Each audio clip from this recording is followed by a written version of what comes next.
Seiring mendekatnya Taifun Chantu, CWB telah mengeluarkan peringatan laut tanggal 10 pagi.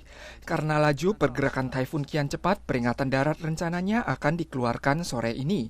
Sedangkan peluang masuknya taifun ke wilayah daratan Taiwan masih akan dipengaruhi oleh sejumlah faktor. 影响比较大的区域呢，大概是我们东半部。北部地区跟南部的部分地区会受到比较大的影响。CWB mungkin akan mengeluarkan peringatan darat dini 18 jam sebelum taifun tiba.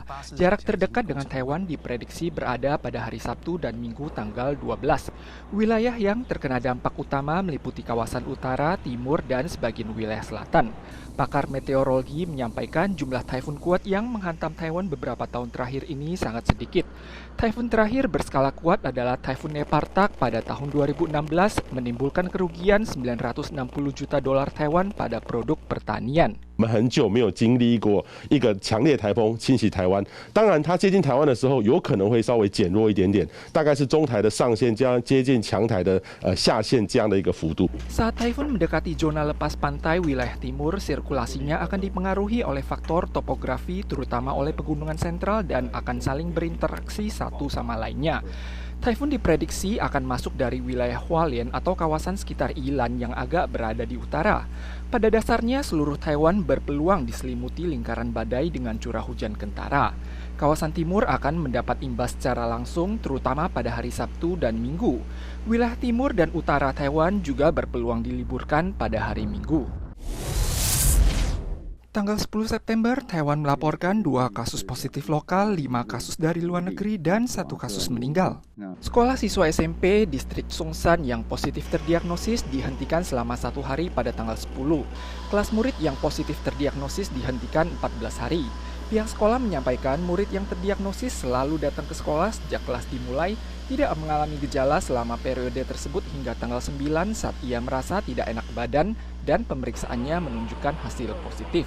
Kondisi tumpang tindih juga terjadi pada rekam jejak staf SMP pada distrik Wonsan dan petugas reparasi yang positif terdiagnosis di kota Taipei.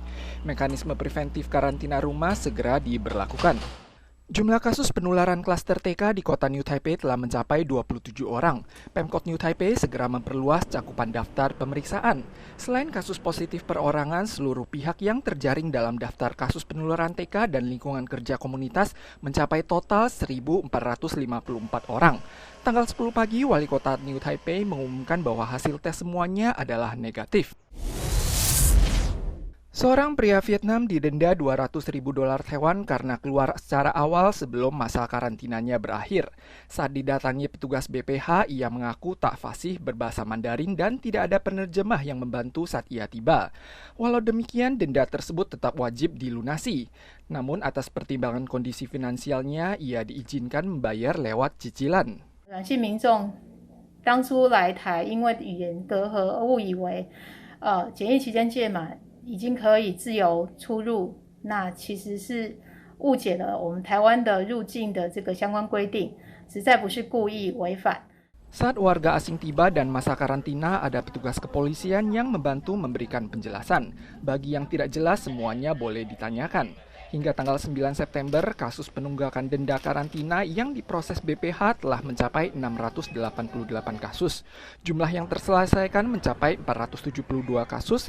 Skala kasus denda yang dilunasi mencapai 68,6%. Kupon revitalisasi Quintuple akan diluncurkan saat liburan hari ulang tahun ROC. 4 juta warga pertama yang melakukan registrasi kupon digital berhak mendapat kupon kuliner sebesar 500 dolar Taiwan. Siapa cepat, siapa dapat. Selain Kementerian Ekonomi, instansi kementerian lainnya juga turut menambah bonus kupon mereka, meliputi Kementerian Kebudayaan, Dewan Pertanian, Kementerian Transportasi dan Komunikasi, Kementerian Pendidikan, Dewan Kebudayaan HK, Dewan Pemberdayaan Suku Asli, dan Dewan Pembangunan Nasional. Mereka masing-masing mengeluarkan kupon mereka tersendiri. Namun ketujuh kupon bonus ini jumlahnya terbatas sehingga pemenangnya harus diundi.